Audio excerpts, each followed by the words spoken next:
Okay, Janoo had been sick for a little while. He wasn't eating. He's starting to feel a lot better. I got him some chicken. He's eating chicken. Of course, he has to eat by hand.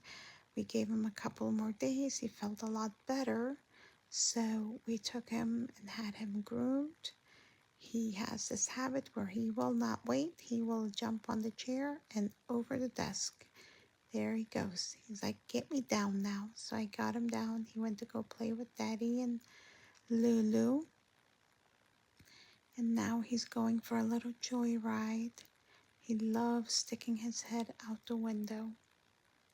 My Janoo, I love you.